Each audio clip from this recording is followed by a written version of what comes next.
Hello and welcome to My Security TV and our Tech and Sec Weekly.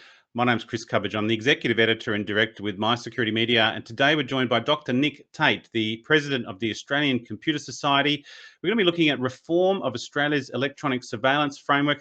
It's a discussion paper from the Department of Home Affairs, looking at the Australian surveillance frameworks, the legislative frameworks for interception. And under the Telecommunications Interception Act, and there's a whole range of legislation that is being reviewed for a new framework following a review and a recommendation. The Australian Computer Society has come out and is calling on the Department of Home Affairs to rethink its approach, and we're going to be joined by Nick Tate now. Nick, thank you very much for joining us. Thank you, Chris. It's a great pleasure to be with you today. Wonderful. Nick, I think the ACS, the Australian Computer Society, most of our audience will know, but the ACS has put a committee together. Was that committee put together specifically to review this discussion paper, or do you have a standing committee that might be looking at this type of thing? No, we have a standing committee on cybersecurity. In fact, what we have is below our main board, if you like, we have a technical advisory board, and that has a range of standing committees dealing with AI, blockchain, cybersecurity. And this particular response, of course, has been from the Cybersecurity Committee. Any reason why I went into cybersecurity in particular, looking at the interception, or did other committees look at this, or what was the decision making to put it into cybersecurity in particular? Well, our technical board, which looks across all of those technical committees, would have taken the view that this was the best committee with the right people on it. Got it. To look at this particular response. So when we do a response to any government paper, which there are many, and across a whole range of different areas in IT and technology, then we try and find the right group, or groups if necessary, to work on this. And that was the group we thought was best in this case. Well, look, I appreciate the ACS coming up and providing this submission, and at least getting it out there in terms of a media release to say, look, we do have some, well, not so much, well, it seems to be some reservations about the approach that the discussion paper had. And I'm ex state and federal law enforcement and have used the sort of the TI Act in the past as well, and quite ranging powers.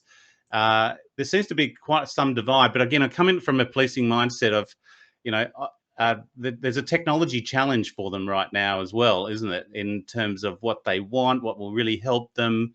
Their resources are limited, their skill sets are limited and difficult to maintain.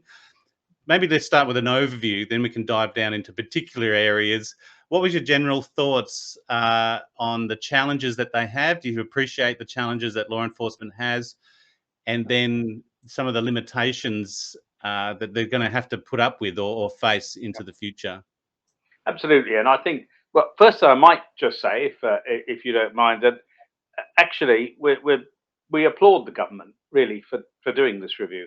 It's been time. It's a good time to do a critical review, and coming out and seeking the comments from industry and associations is excellent. And I think we should honestly congratulate the government for doing that. The challenge we have is that, there's a general requirement here to balance the needs of law enforcement, the needs of privacy, the requirements of individual customers. It's a balance. There's no absolute answer that we can pull out of the air and say, here we are, this is, we've come up with it, here's the formula, we've got the answer. We aren't going to do that. It's got to be a balance between all these competing requirements. And I think what we're trying to do in giving a response here is to say we're not convinced that the government has entirely got the balance right. And there are some areas, and we haven't commented on every area in the discussion paper, but there are some areas where we've commented on where we think the government could do better in getting the balance right. And we've tried to offer suggestions on how that might be made better. Well, I think what I was going to go is it's reviewing the TI Act, so the Telecommunications Interception and Access Act, the Surveillance Devices Act. There's also parts of the Australian Security Intelligence Organisation Act, the Telecommunications Act, and then there's sort of other discrete parts of the Commonwealth and state and territory laws. And this looks like it's going to try and encapsulate it across Commonwealth and state legislation and bring them all online. So good luck with that, I say, because, aligning all of this legislation. What was a bit of a standout for you from this? You've made 1, 2, 3, 4, 5, 6 or 7 kind of specific points. You've left some blank in your submission, and we will have a link in. This is on the Australian Security Magazine for our particular channel. The main one was a couple of standouts for me, and I might get you to comment. One was identifying individuals that use an application. So that often takes it away from the old way that I recall is, you'd either have a device or a phone number. Anyone using that particular device or phone number, you could intercept, or you tended to have it on the person and then sort of track them around. The interception of an application and then identifying everybody who uses that application is quite an interesting one, a new one that I haven't seen before. So I think we suggested that isn't a good idea. That's right. And I think it's our submission to government that actually there are voices, I think, calling to do that, and there have been. And honestly, we don't think that's a good idea. It can capture very large amounts of non-related information. And I've seen some commentary, you will have seen it as well, I'm sure, that says, oh, well, we need to capture very large amounts of information so we can use electronic means to trawl through it. Well, the US tried some of that a while ago, you may recall.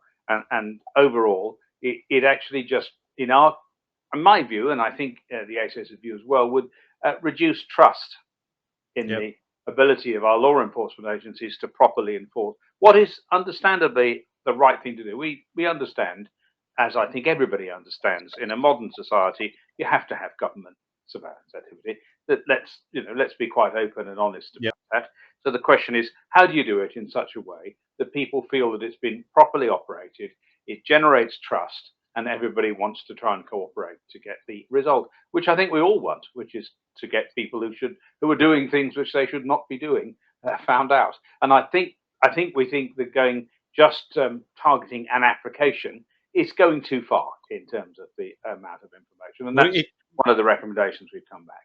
It comes to almost what the headline was: a call out to stop deputising tech companies, where they put the onus on the company itself, where it's a technology provider or a platform, for them to identify the users, to them to identify what might be privileged or sensitive information, and you've kind of turned it back around to say, look, this is all fine, but you do the work, you have the technical skills, and don't put the onus on business and industry to do that work for you. Again, from a policing background, that's how it's always really been. You needs to be a bit of a public-private partnership in many ways, but I think this is where the challenge for law enforcement comes into play. They don't have the resources, they don't have the technical knowledge or skills, but they have a piece of paper which is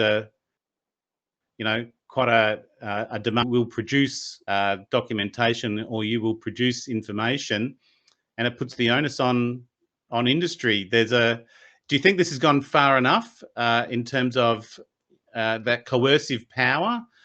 Because you're putting a lot of that on too far. I think if anything, without thinking it too far, and I think, yes, you're right. The ACS has said to the government, look, we do think you should stop deputising IT professionals and technology companies, particularly, that the existing 2018 bill, I think, that we've seen requires, doesn't just allow, it requires that our Australian IT companies and professionals have to secretly assist in cracking things like electronic protections when called on to do so by agencies. Now, it's all very well, but what are the implications of that, and how actually does that work? For example, imagine I'm in a 20-person team or even a 10-person team, it doesn't matter, and somebody taps me on the shoulder and says, you mustn't tell your bosses, but we want you to decrypt this or to do this. How are you supposed to, apart from lying as a technology professional, how are you supposed to help the people when in those cases you're being told you mustn't tell anybody? There's something a bit odd and a bit wrong about deputising people to do that. In addition, imagine you were a small company startup, let's say, with only 2 or 3 people. How does that work? That you get to do it without telling everybody. What does that do to the costs? I mean, when you're working on this, you're not working on the things that your and you're company is legally asking you to do.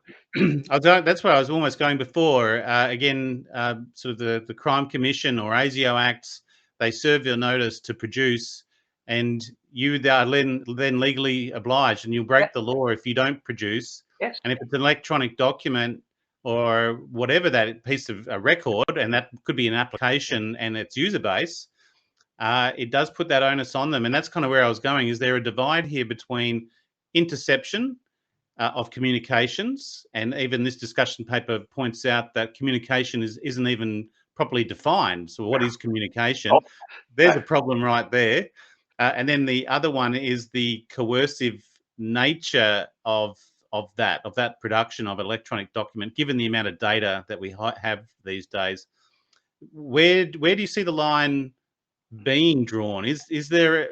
Do you think there's going to be a definitive line here, and is it well, something that can be I don't know legislated? that there's a definitive line, Chris. I think Yeah, the point about this is all of these things needs cooperation, give and take in all parties, and that's important. But at the same time, doing what we've just described to individuals puts them in an invidious position, and their company's going to say, "What were you doing?" Oh, well, I can't tell you. yeah, I'm sorry, I don't think unless there's an ability to tell more people than just the ones that are currently involved, I don't see how that works. But I think the bigger thing we're talking about here, we're skating around it in a way, not that we would, but we're skating around it here in a way that says, look, if law enforcement, and I'm thinking law enforcement, I presume ASIO as well. I'm not going to assume what skills ASIO does or doesn't have, but what I'm assuming is if law enforcement wants to come in and get some of this information, I think rather than just saying to IT companies and IT professionals, you do it, there's going to have to be, I think there needs to be a lot more capability within the law enforcement organizations. And that's what we're saying in this thing. Honestly, if it's reasonable to do it, then that's fine. We're not arguing that there are good reasons to do surveillance or to do interception. But then really there needs to be more of an onus on the government agencies who want to do it. Now, I know, as you just said, that government agencies are often saying, well, we don't have enough staff or we don't have the technical skills. And that's all of that is, I'm sure, true. I don't have absolute knowledge, but can surmise that would be true. yeah. But the answer would appear to me, I'm sorry, to be some greater investment, some more people, and some more skills. And that would serve us all rather well, I think, if we wanted to really intercept it. It could be a window here, because I know that under the cybersecurity strategy 2021 or 2020, they are investing a lot of money, and they're looking at 400 or 500 new jobs in Department of Home Affairs and the Australian Cybersecurity Centre in ASD. Yep. So there potentially is a gap here between their current capabilities and what they need to uplift to. They are in an uplift stream. Yep. If anything, when I first read that, it was when I first read the headline, I was thinking the ACS is saying, hey, you're stealing all the jobs from industry and sucking them into government rather than the other way around. Well, I think that there's rather a shortage of people with cybersecurity skills at the moment. And this is contributing to it. So even when they do deputise, and because it's subject to a notice or a warrant, they're not obliged to pay for that time either, are they? They're not as far as I'm aware, because after all, if they did that, they would give away the fact that they were doing it. Correct. What do you do? Go to the accountant and the finance clerk and say, we'd like to, could you issue us an invoice, please, for this? How many more people will do it? Most of the company by this point will have known it. No, it won't. The other one you raised was corruption. Anti-corruption agencies tend to go through the law enforcement agencies, and then there's requests that have been denied, frustrated, and delayed. So even again, I think that's a point that the framework itself, who has access to these coercive powers and the warrants, also needs to be fixed at the government level first before they can start to implement this correctly, right? Well, I think the answer is that in those cases, well, first of all, I think we should probably acknowledge that we're not at the most optimal position of the intersection of federal and state law. We have 9 Yeah. We've legal seen that systems. during COVID as well. The Yes, federation is broken in a way. it is, and I think we can honestly. I don't think anyone's going to disagree with this if we say they don't work as well together as we'd all like them to do. So you have that point, but certainly, particularly in state anti-corruption agencies, if they have to go through other agencies, and the people in those other agencies don't have sufficient knowledge to enable them to assess, or at least assess in a timely fashion, because there aren't enough of them, assess the existing requests, then you get to a position where the anti-corruption agencies, whoever they are, may not be able to get access to the information they want. And I don't think that's the real, what was really intended with the legislation. I think it's intended that they should be able to get to it. And our proposal is really to know we ought to get on and make sure that they have a more direct access. After all, it wastes time by going through. Why go through one of the other agencies? Yeah. Make an agency to do so. Well, I remember that even 15, 20 years ago that existed with the likes of ASIC not being able to access certain information as well. There's a couple of ways I wanted to go. One is the consultation, rather than just putting out a discussion paper. Do you think there's been enough discussion and consultation over the longer period of time, or do you think it's always tended to be one way of government saying, hey, we're coming up against this sort of roadblock in terms of our investigations, we need to change legislation? In the discussion paper, there is, I can't find it in front of me, there's been 1,000 amendments to the legislation over the last sort of 20 years, and most of that has been over the last 5 years, and they've just created a mess. Rather than consulting and having an ongoing working group that mixes between sort of the ACS and groups like the ACS that can guide and advise government appropriately. Do you think there's been enough consultation, or is it just throwing out discussion papers and hoping that maybe it flies under the radar and that the legislation can come through without too much pushback? Well, I think there are a lot of competing agencies in this area, Yeah, as right. you imagine. I don't think there has been enough consultation, but there again, I'm not certain that on many issues, on governments of all persuasion and types, and states and federal, there's always been as much consultation. I think it's difficult to consult where this is both state and federal law that we're often talking about, and it's the intersection between the two. However, having said all that, one of the things we've said and you'll see that we've said in the response, is that the ACS often has members acting in this and in other IT-related areas as expert witnesses, whether it's for the courts or for other areas. And I think we'd be very happy to help with a discussion, an ongoing discussion with government on how this should act. I don't think anyone in the ACS is suggesting that nobody should be doing that. There should be no surveillance. We all accept that there has to be a level of surveillance. What we're all trying to do is find the right way of doing it, Or the balance, and the balance. And I think it's unintended sometimes. I recall I once ran an ISP, and police, both state and federal level, came to me to ask for information. Reasonably, nothing wrong with that. And I had to say to them, "Well, do you have a warrant?" And they said, "No." And I said, "Well, do you know how to ask me for this information? You can ask under the warrant, and you can ask under the Telecommunications Act.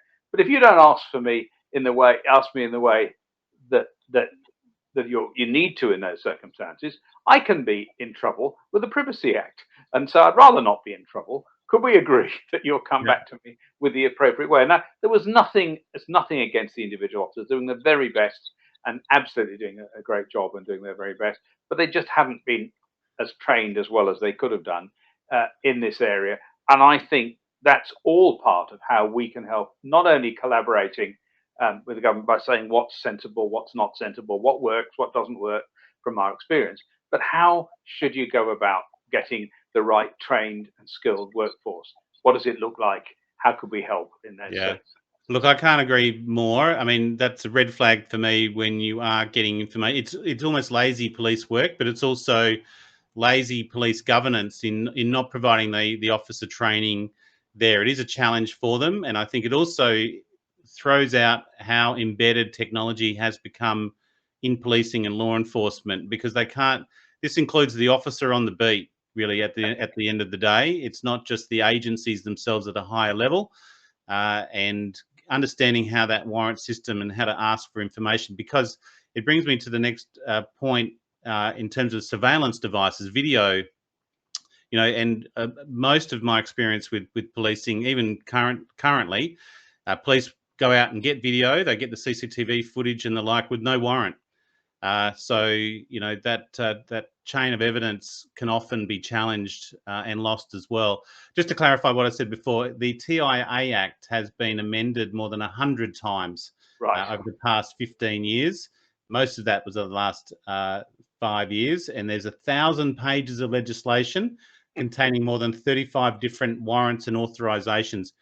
Now, that's another red flag. How are you supposed to train police when there's 35 warrant types as well? So I don't think the policeman on the beat is going to be across. I'm sorry, 35. However well we train them, I don't think they're going to be across them. No, not a chance. But the other point that was raised is this covers the surveillance devices and also video. So that's where video comes into play, video conferencing. Also, says here the framework is silent on what agency might do with the collected surveillance data. We'll come back to that. I just lost my point, but let's talk about video and video surveillance and video conferencing. There was quite some concerns around that as well. Well, yes, I think we all know about the traditional tapping into telephones. Obviously, very few of those anymore, but tapping into audio calls. I mean, COVID alone has ensured that much business and much activity is conducted on one of probably 3 or 4 different video conferencing platforms. And so the question is that there's not really very clear who should collect what and who's able to, what surveillance you're able to do on any of those. And I think the first thing to do is to get clarity. What are you meant to do with it? What can be achieved, from interception point of view, and what's allowed to be provided. Did you see? I don't know whether you saw what we mentioned. I think the definition, because they refer in the paper to the UK definitions on some of these things, which is fine on telecommunications and so on. And it's good to look at what others do. Always good to look at what others do. But I think the UK one, which was basically anything that's not systems data, anything that's systems data is not content, if I remember correctly. So the whole thing about video would be completely difficult to work out. What is it that we're able to store? What can you actually legitimately ask for? I think the technology has changed again rapidly since this act has been in place, and we ought to be clear on what all of these are. And I think we've given some other examples there. So for example, if you're a diabetic, type 1 diabetic, and you have an insulin pump, some people do, of course, is the data on that part of a legitimate request for storage? I have no idea. If it's being communicated, then I would imagine it can be intercepted and it becomes relevant. Yes, I think so, but there's some inclarity about some of those. What's the communication? So I think what we're identifying here is this needs an update. Technology has changed rapidly. That's not a surprise, is it? And as a result, there's a lot of things that we need to update. I'm wearing I won't give the brand name, of course, but I'm wearing a device which collects how many steps I walk. Although I don't know how interesting that would honestly be to anyone in terms of surveillance. There are other things that it no doubt collects about me. Are they included in our discussion on surveillance? And so I think there's some really good discussion points, and that's what we're saying. We actually need to be clear about that. And the other key part with all of that in mind is there's a question here: how could the framework best account for emerging technologies such as AI and information derived from quantum computing? Good luck, because we talk about the black box of AI, where how can you? There's a lot of things happen in machine learning and AI that can't be explained. Whereas there's that conflict between potential legislation which says you must identify or you must produce certain information, and if you can't, Well, then maybe that could be an out, but still, they could be coercive in the way that they apply that legislation to get what they want. And quantum computing, as the ACS points out, issues are likely to be an emerging factor that this legislation may be too early to capture. So they're going to have to put a line on this, I think, at some point. The use of quantum technologies and subsequent usefulness of evidence collection and analysis techniques are too early to usefully define. The biggest challenge will be collecting and preserving evidence in a reliable manner. And one, I mentioned that chain of evidence and the like, able to understand how that's working. And most, if you look at AI and machine learning, a lot of it is being applied on the networks. The networks are so big and carrying so much data. You do sort of run the risk of vacuuming up a lot more information than one you actually need. And again, policing cap on, they're not going to throw that data out. You're going to put that into a data lake and find out what else is there because you've got it under a warrant. So you've legally obtained it. And I think it's one of those points there that can be pointed out.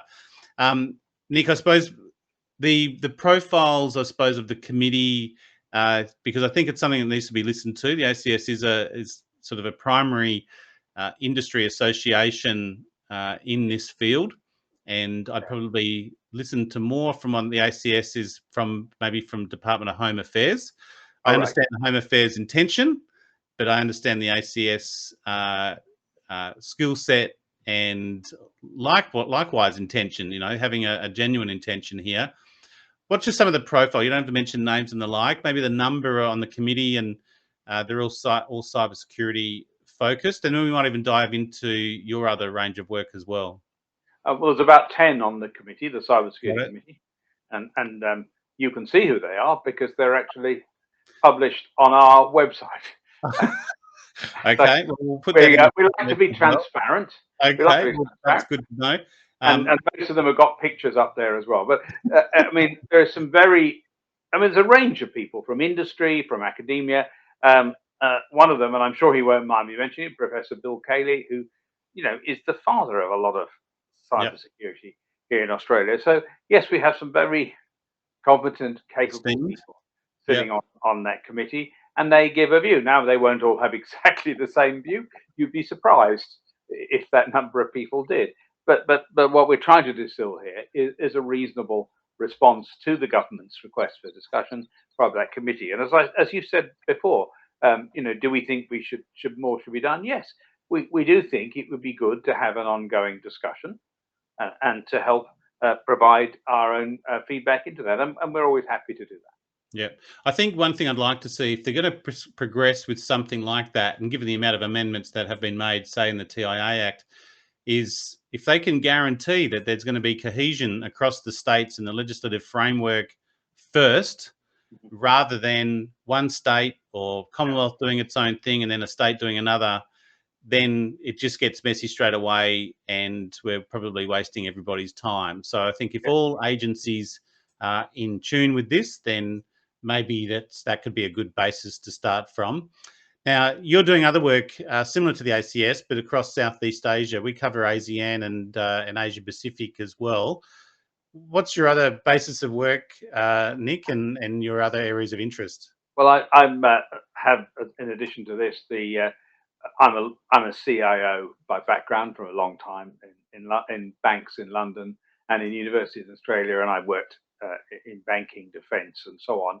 In Asia, I'm president of a group called the Southeast Asia Regional Computing Confederation, or SEARCC for short. It's much easier to say it that way. And we've been working recently over the last couple of years with APAC, the Asia Pacific Economic Community. So, and working with them on a project to look at how to if you like, more closely define skills, IT, I'm talking about ICT skills, in a framework across our Asia Pacific community. And we've been working mostly with the Sophia skills framework, but we've just been concluding a project with a big workshop with APEC as we work on defining this with a number of them. We had a steering committee of Australia, New Zealand, Malaysia, Papua New Guinea, Chinese Taipei and Sri Lanka, who's not an APEC member, but we're quite inclusive in doing it. And we ended up choosing SEARCC as the framework to use as the basis. And we've been working to how to make sure that there's more mobility for IT professionals generally, including cybersecurity professionals across the Asia Pacific region. And so that's been skills and professionalism are some of the key things that we in the ACS aspire to. SEARCC also aspires to that, and I'm very passionate about how we really get professionalism. I'm conscious that the ICT profession and the ICT industry, if I put it that way, hasn't always, which are different from the profession, but the ICT industry hasn't always delivered on all the projects that it should have done. And it's about professionalism. And if it's about professionalism, we're very much in favour of professionalism, whether it's in IT generally, cybersecurity, or any of the other allied IT skills. That's what we're trying to get to a point of saying, how do we measure that? How do we get to the point where people really recognise that you need to have appropriately qualified professionals to develop projects, to develop systems? And you're right, it is getting that consistency. Southeast Asia, Asia Pacific generally, but particularly Southeast Asia, there's a lot there that we can do from Australia to engage as well. But getting that consistency, despite sort of the language challenges, cultural differences, when we're talking about technology, it's sort of culturally ignores that kind of thing. It's getting that consistency. And I think you're right. We have a skill shortage here in Australia. You're seeing that as well, not just here in cybersecurity. We did a session with SEARCC last week on privacy. Privacy professionals are in demand. And generally ICT professionals, you're finding it's been quite challenging here in Australia at the moment? Yes, absolutely. So in terms of Australia, yes, and the ACS does an annual, with Deloitte does an annual review of the market called Digital Pulse, and we look at the ICT economy in Australia, and it's increasing. We've got a huge skills gap. We're producing across Australia about 7,000 IT graduates a year, ICT graduates a year, and I think we need another 300,000 by 2026. Well, it doesn't need an advanced degree in mathematics to work out that that's going to work. It even suggests that we're in a bit of spot of bother. And given what we were talking about with sort of the law enforcement agencies and government agencies to also uplift and get those skills, the overall demand is from everybody. If anything, it's going to be a bit of a limitation on technology, and the pace of growth, I think, is the technology might have that capability, but we might not have the people to implement it appropriately. So it might be a natural slowdown, which might be a good thing in some ways as well, just to get things back on pace. But Dr. Nick Tate, I could talk to you all day. I've got about 3 other questions, but I'm conscious of time, and hopefully we can have you back. I think there's another different areas. The Digital Pulse is one we do follow as well annually out of the ACS. So I think we can potentially have you back from that. So Dr. Nick Tate, President of the Australian Computer Society, thank you so much today. Reforming electronic surveillance. The ACS has put a call out to the Department of Home Affairs to rethink their approach, and I would probably second that motion, although they are doing the right thing in putting a discussion paper out. We'll have the links in the show notes, and thank you very much for joining us. Thanks, Nick. I do appreciate your time. Thank you. It's been a great pleasure to be here, and be happy to chat again. Thank you. Wonderful. Thanks again.